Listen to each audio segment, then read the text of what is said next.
Nós somos educados que a generosidade, a gentileza são valores importantes. E isso remete no dia a dia a ajudar as pessoas, até porque também somos ajudados. E nessa troca de relações, claro, a vida se constrói realmente mais amparada, mais saudável, isso a gente não tem dúvida. A questão é quando o ajudar o outro, se dispor ao outro, se torna um sintoma. É um sintoma de algo dentro de você, mal resolvido, de alguma questão mais profunda, mas que fica te colocando sempre numa disponibilidade não saudável, numa intensidade de dedicação ao outro não saudável, ou seja, que gera desequilíbrio entre o seu cuidado ao outro e o seu autocuidado. Por isso, isso adoece, isso traz malefícios muito profundos para o nosso desenvolvimento e para a nossa construção de vida, para as histórias, para as conquistas que buscamos. Então, é isso que nós vamos olhar, nosso tema aqui, pare de ajudar a todos. Isso está te adoecendo. E para nós aprofundarmos nessa discussão, nós vamos passar por esses tópicos aqui. Primeiro, a ajuda como sintoma. Depois, a tolerância tóxica e a perda de si. E por último, restabelecendo as bases justas. Meu nome é Victor De Gasperi, eu sou psicólogo clínico e escritor. É um imenso prazer te ter por aqui. E rapidamente só te convido a curtir o vídeo e se inscrever no canal logo aqui embaixo. É a forma que você melhor nos ajuda. E dizer que aqui na descrição tem os links. Você conhece minhas redes sociais, onde tem reflexões em outros formatos e também pode conhecer os meus livros. Então vamos lá. Esse primeiro ponto é fundamental e muito profundo para que a gente consiga avançar depois para um olhar mais prático, que é ajuda como sintoma. O que isso quer dizer? Quando a gente fala de sintoma, a gente está falando de doença.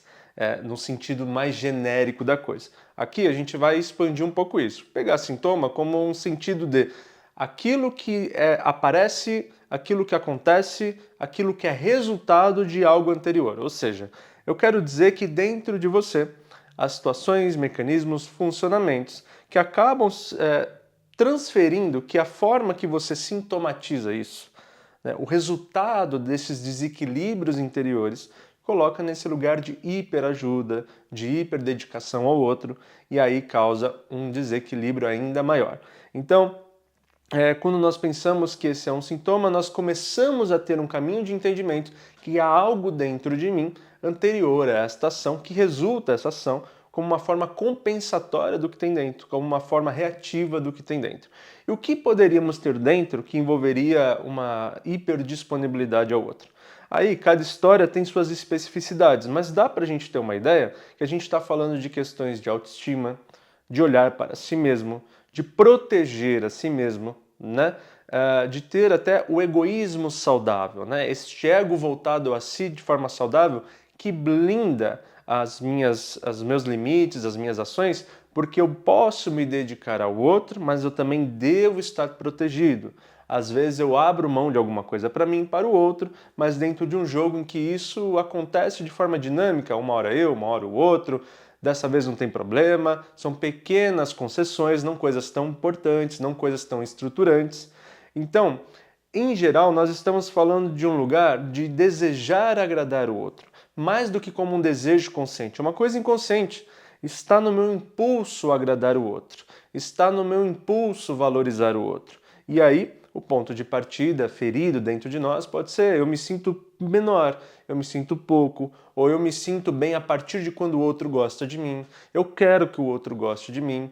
Então, normalmente tem um lugarzinho aí ferido, eu comigo mesmo, que aprendi inconscientemente que é sobre o outro gostando de mim, sobre o outro estando bem a partir de mim, que eu entendo o meu valor, que eu entendo a minha importância. Mas isso num lugar tão intensificado, porque eu acho que em algum grau todo mundo gosta disso, mas num lugar tão intensificado, numa ferida muito tão guardadinha lá embaixo, que aí fica nesse lugar intenso. Eu me sinto extremamente bem a partir deste lugar do outro. E, por consequência, e eu acho que uma coisa não vem antes da outra, acho que são similares em mesmo tempo, eu me sinto muito mal quando o outro não está satisfeito comigo. Eu me sinto muito mal quando este outro não valida e não vê importância em mim. Enfim, tem muitas nuances e cada história conta um processo, uma dinâmica, mas dá pra gente ir entendendo que tem algo aí que uma terapia ajudaria muito a entender. Vamos à frente. Então aqui nós temos a tolerância tóxica e a perda de si. Que importante esse ponto. Quando a gente está falando da tolerância tóxica, é justamente que a sua flexibilidade para o outro, ela está numa dimensão tóxica, uma dimensão que fere, uma dimensão que te envenena mesmo, né? Pode ser que esse outro nem queira e nem tenha se colocado conscientemente nesse lugar, mas fato é, você tem uma tolerância que faz o outro poder ter um espaço de ação muito grande, podendo ser que esse outro erre e você tolere, esse outro avance demais e você tolere, você dê espaço demais e continue tolerante. E estes lugares de tolerância vão tirando os seus espaços. Então, quanto mais você dá para um, menos você dá tempo, espaço e tolerância psíquica para si mesmo, né? Você cede mais ao outro, tem menos coisas para atuar sobre você mesmo. Então é como se você estivesse distribuindo a sua energia vital, as suas possibilidades, sobre a prioridade do outro poder decidir, do outro conduzir, do outro escolher, né? E nesse sentido, essa tolerância grande demais, ela vai dando uma certa desconexão de você com você mesmo, que é quando a frase se completa, que eu falei a tolerância tóxica e a perda de si, porque naturalmente, se eu estou voltado mais ao outro do que a mim, se a minha percepção sobre mim mesmo, a leitura que faço de mim, ela é mais escassa, estou sempre lendo o outro, entendendo a demanda do outro, eu estou menos entendido de mim mesmo. Eu estou menos sensível a perceber o que está bom, o que está mal, que faltas eu senti, que desejos eu tenho. E naturalmente eu vou trilhando um caminho que eu vou me percebendo pouco, daqui a pouco vão passando os anos e eu não sei por onde estou, que etapa estou, por onde deveria estar.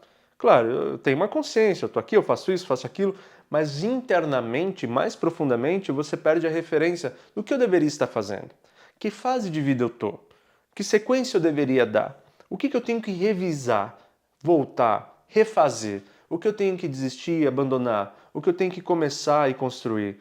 A gente perde essas nuances todas, porque durante um caminho que tinha um corpo interno e este corpo físico se desenvolvendo, eu não estava prestando atenção em mim. E aí passa mesmo os anos, não é o final de semana que eu estava assim, né? São os anos, são as temporadas e eu me perco. Então é importante a gente perceber isso, né? Dei muito espaço para o outro, para mim sobra menos, eu perco a conectividade comigo mesmo e então me perdo de mim mesmo. É até mais interessante que nesse caso você vai saber o que o outro está fazendo, qual é o tempo do outro, qual é a fase do outro, talvez tenha até lindos conselhos a dar a esse outro, mas não consegue fazer isso consigo mesmo. Se perdeu. E claro que a gente quer pensar aqui numa possibilidade disso ser remanejado. Se estamos entendendo, né, que esse lugar ruim, um lugar que te prejudica, o que pode ser remanejado a partir do nosso entendimento? Só de nós termos a consciência dessas questões todas já ajuda muito. Porque saber que isso não é benéfico, entender como não é benéfico, faz com que você já se limite a algum grau a estar mais atento ao que está fazendo. Mas aqui esse ponto, restabelecendo as bases justas. E esta palavrinha, justa, justiça, ser justo, ela é muito sensível porque ela é individual. Cabe muitas interpretações, cabe muitas doses, cabe entender qual é o equilíbrio dela na vida de cada pessoa. O processo terapêutico está aí para isso, para a gente entender lá fora e aqui dentro o que precisa ser equilibrado. Mas sem dúvida nenhuma, numa revisitação da sua história, entendendo quais são os pontos onde você entendeu que você estava muito diminuído, você tinha que ceder muito. O lugar que você encontrou para estar bem é um lugar onde você atende mais ao outro do que a si mesmo. Entendendo isso na sua infância, na sua adolescência, na sua história, você começa a pensar e ser confrontado terapeuticamente a olhar aqui no presente se isso é legal ou não com você mesmo. E se de fato o outro perde tanto, ou se o outro constrói uma relação bacana com você com essa dedicação toda. Porque nós criamos uma relação que não tem nada horizontal, fica extremamente vertical, talvez não porque esse outro quis sobrepor sobre você, mas porque você se colocou muito abaixo. E se pegar os dois, então, às vezes uma pessoa muito colocada aqui, você muito colocado aqui, dá uma distância ainda maior. São relações que não crescem e não aprofundam no sentido do desenvolvimento humano. São relações que ficam extremamente compensatórias no sentido da codependência.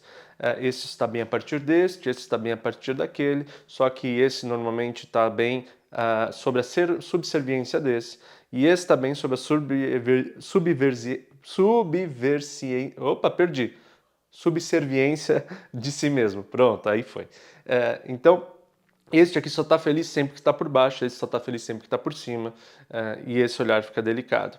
Se este aqui tem alguma noção de que esse lugar é incômodo, aí ele não vai ficar tolerando essa relação, ele vai embora. Eu não quero ninguém abaixo de mim, se subservindo, se é que essa palavra existe para mim, então eu posso ir embora. Mas se este fica e curte esse lugar, isso fica se retroalimentando.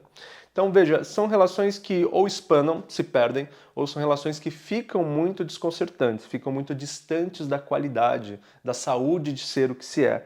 Sendo assim, é muito importante que você esteja atento a essas disfunções e percebendo. Porque quando nós estamos falando de restabelecer, como eu falei agora, é conscientizar primeiro, depois confrontar o que se é e ir ganhando a dimensão de que aquilo que você busca não é tão real assim. Eu não preciso agir dessa forma para o outro gostar de mim. É até capaz que o outro goste menos por conta das disfunções. O outro me respeite menos por conta das disfunções e mais do que isso. Aquele que talvez demonstre gostar não é algo com os valores suficientes para eu ter uma boa relação. Afinal, alguém que quer estar perto só pela vantagem de você ficar nessa disponibilidade imensa e o outro se aproveitar disso, não me parece uma pessoa bacana para estar por perto. Então, no final das contas, esse mecanismo só atrapalha, só te faz encontrar pessoas que são muito desagradáveis e afastar as pessoas agradáveis e justas. Então, é melhor restabelecer mesmo as bases justas. Terapia, olhar para si mesmo, confrontamento da realidade e mudanças conscientes. Aí a coisa começa a fluir. Uma das grandes dificuldades do nosso tema aqui de hoje é porque ser generoso, ser bom, ser gentil oferece muitos elogios. Há muita admiração envolvida e de forma até justa. Mas quando pensamos e percebemos que isso acaba sendo só uma camuflagem de algo que é realmente muito ruim, a gente fica mais atento. Tem mecanismos que a pessoa fica realmente tão desproporcional que qualquer um percebe, dá pra ver que a coisa tá estragada, mas às vezes é sutil. É uma pessoa muito bacana e que a gente nem percebe o dano, a gente vai caminhando devagar e aí, enfim, também é muito disfuncional. Então, não precisamos e não devemos entrar nessa camuflagem da benevolência da coisa. Pode ser muito bonito para esse outro que te encontra de vez em quando, para esse outro que está ganhando os benefícios. Você, na sua pele, está abrindo muito mão de partes importantes e de considerações importantes para si mesmo. Muito obrigado por essa reflexão até aqui. Quero te agradecer a confiança de sempre e mais uma vez te convido a se inscrever nesse canal e curtir o vídeo. E deixar seu comentário, porque é sempre muito importante ver as relações, as histórias, os comentários que juntos formam novas ideias e pensamentos. Nos ajuda muito. De restante, eu só desejo que você seja feliz e estamos no caminho certo. Um imenso beijo.